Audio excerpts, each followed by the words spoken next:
From Bitcoin to Ethereum to Solana and many more, the crypto world is exploding with investment opportunities. But do you know the rules for crypto taxes? If you own crypto and you don't know the tax rules, then you could be leaving yourself exposed to huge vulnerabilities that could come back to haunt you. If you're new to crypto investing and crypto taxes, or if you just don't understand how they work, then this is the video for you. I'm going to tell you everything that you need to know about crypto taxes. Without further ado, let's dive in.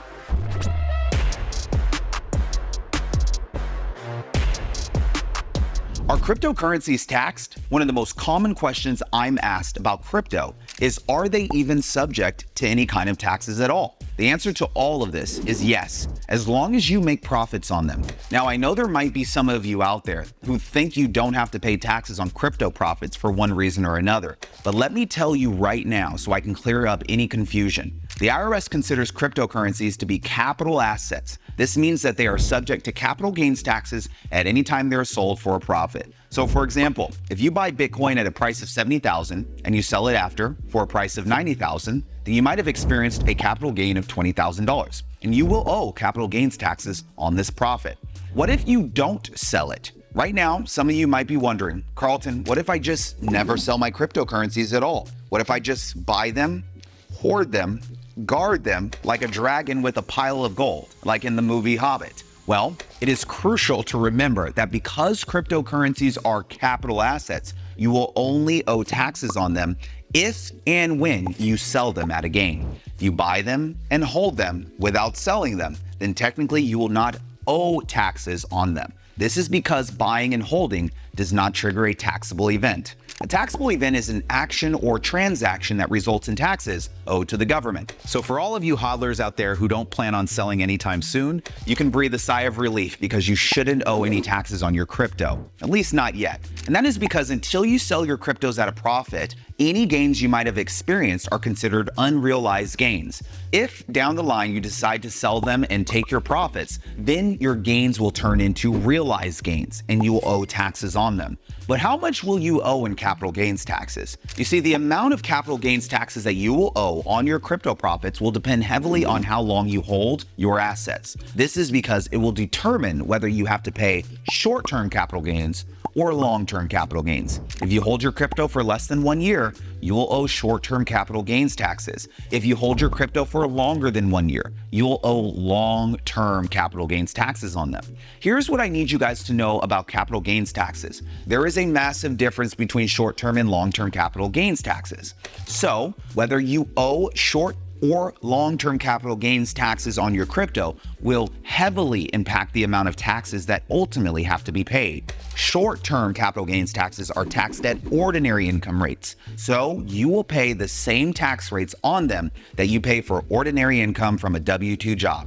So let's say, for example, you're a single filer making $300,000 per year. This would put you in the 35% tax bracket marginally. Therefore, if you had short-term capital gains from your crypto investments, then you would pay around 35% capital gains taxes on these profits. Now, let's go to the other side of the table, long-term capital gains. Long-term capital gains, generally speaking, have better tax treatment. Long-term capital gains are either 0, 15, or 20%, depending on your income level and your filing status. So as you can see, long-term capital gains tax rates can be significantly less than short-term capital gains. To make sure that you understand how this works, let's just go over an example of each. Let's go back to the example of buying Bitcoin at $70,000 that we were using before.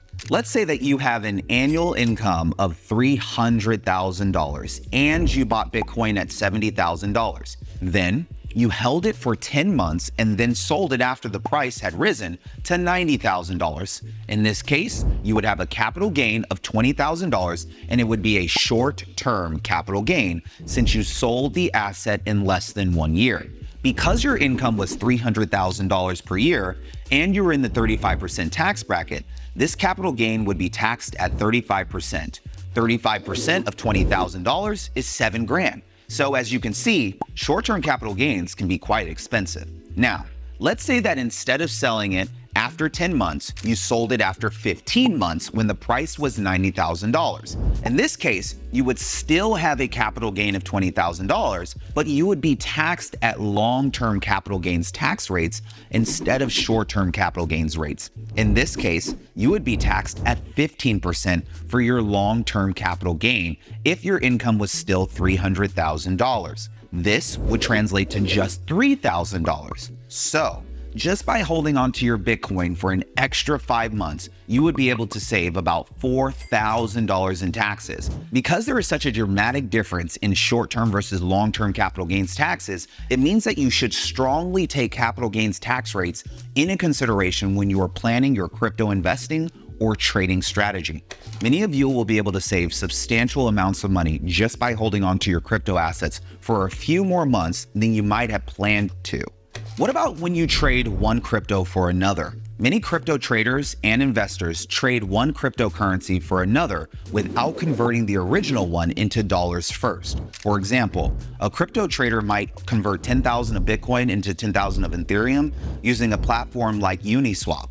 Some people who do this think that they will not owe any taxes on these trades because they have not converted their cryptocurrency back into US dollar first. But here's the thing. If you swap one cryptocurrency for another, and if there are profits involved in this trade, then it is a taxable event and you will owe taxes. And this is a little complicated, so I'm going to break this down for you.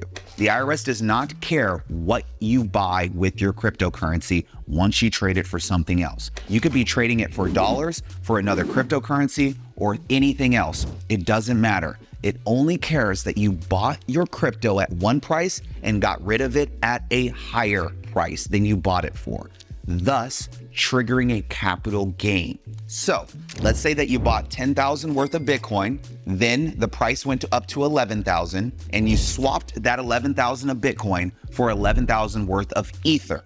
This would be a taxable event because you would have had a $1,000 capital gain on your original Bitcoin purchase. So yes, when you swap one crypto for another, if you do have a profit, then you will owe taxes on this trade and you are obligated to report it to the IRS.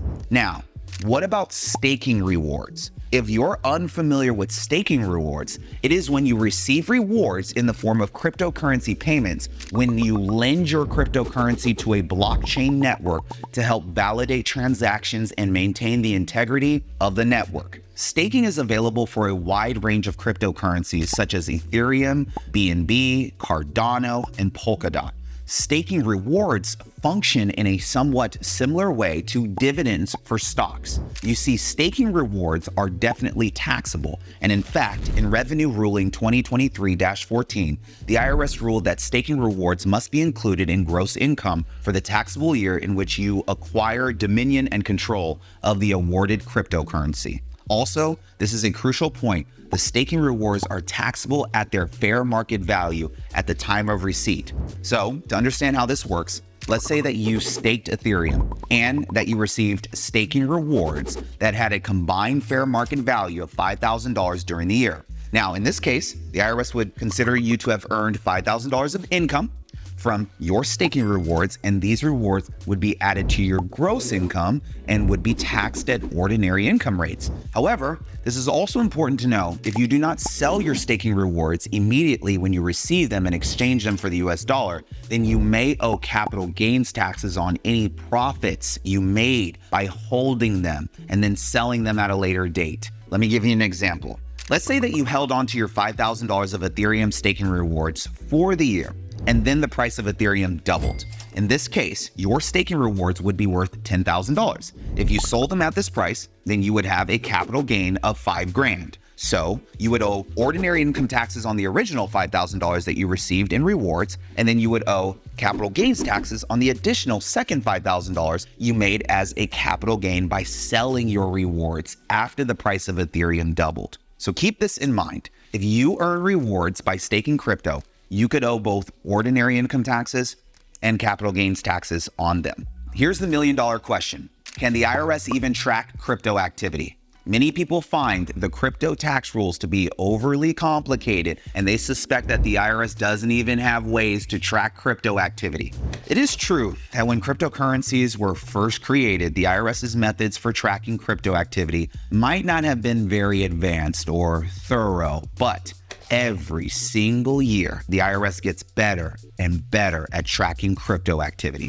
The IRS has successfully enforced many crypto tax laws against a wide variety of people, and it is a mistake to think that the IRS will definitely not try to audit you if you avoid paying taxes or reporting your crypto earnings. Many cryptocurrency companies such as Coinbase, Gemini, and others are required to file a 1099 form with the IRS anytime one of their users generates at least $600 in crypto income on their platforms. So, if you have earned more than $600 in income on any crypto platform like Coinbase, then keep in mind it is almost a certainty the IRS knows about it. Now, I know that was a lot of information for me to cover, so congratulations on making it this far. If you want to learn more game-changing tax information and join a network of high-earning entrepreneurs, real estate investors, and individuals who are just looking to win at the tax game, then check out my new Tax Strategy Accelerator community. The link is in the description. Okay, that's it for today's video. As always, thank you so much for watching. Be sure to subscribe, and I'll see you in the next one. Cheers.